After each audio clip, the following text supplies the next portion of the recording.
Let's talk about dopamine. Dopamine detox.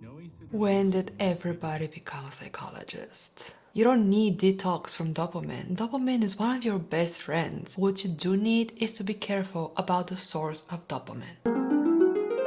Hey guys, my name is Evie. I have a science degree in psychology and I would like to clarify one thing. We live in a constant low state of dopamine. Back in the day, people had to hunt to make sure they have what to eat. They had to build shelters to have where to sleep. They had to make a lot of effort to satisfy their needs. And that's the key point, because the molecule of dopamine builds up during the time you make effort to achieve your goals. Now, let's say you are working something stressful, or you're trying to study and it's kind of boring, or you just happen to watch the news and once again, the world out there is a shit show. So, what do you need at this moment to feel better? So, your goal is to feel better. How do you usually achieve that? Let's say you grab your phone and you go on social media, or you turn on your favorite video game. Either way, how much time do you invest into achieving your goal? Well, grabbing the phone, maybe 1 minute. So if you're building dopamine during the time you are achieving a goal, for 1 minute, you probably had the time to build 5 units of dopamine. Dopamine is required for you to be able to focus. It doesn't matter ADHD or not, biologically speaking, for you to focus, you need dopamine. And if you're having currently 5 units of dopamine, how long do you think you have the capacity to focus for? About 5 minutes. I can't focus. I can't focus. I can't focus. I can't focus. In Western countries, we have built a life where it's fairly easy to satisfy our needs. I'm not sure how it's in Europe, but in the US, you can DoorDash anything, your groceries, a cup of coffee. So we consistently spend very little amount of effort on satisfying our needs. Hence, we're consistently building very small amounts of dopamine. But let's put focus aside for a minute. There are serious consequences of living on low state dopamine. People with Alzheimer's, for example, have memory issues and low dopamine. People with Parkinson's have issues controlling their movements. They have tremors and low dopamine.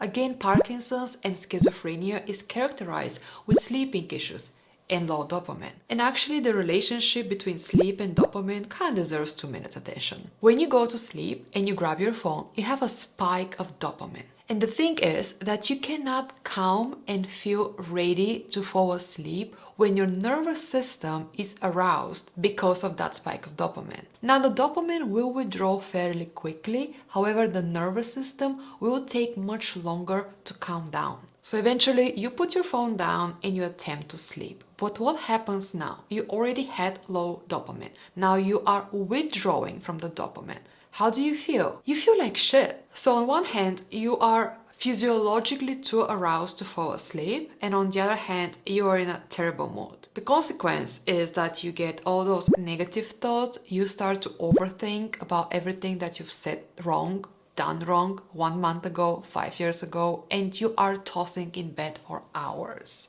What happens next?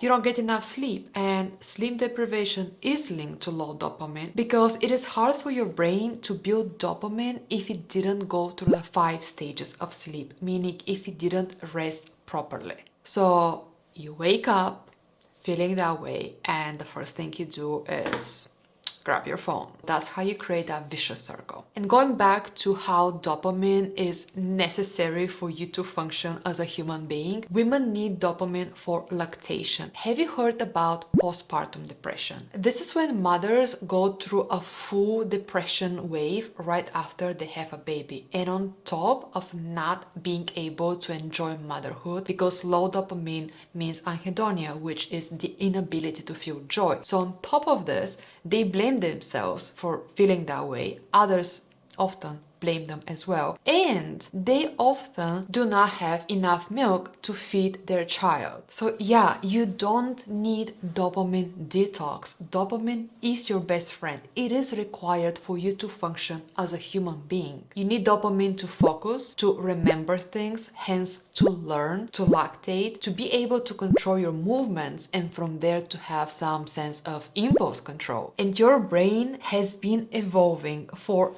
thousands of years to produce dopamine while you are making effort to achieve your goals. So you are biologically wired to feel better when you spend more time working towards satisfying your needs. I truly hope that this shifted a bit your mindset on dopamine, and it will help you to make better decisions for yourself. And if you're trying to deal with ADHD without heavily relying on your Adderall or Ritalin, I recommend you watch this video where I go through a couple of things I do, and I think they might help you as well. And I will see you there.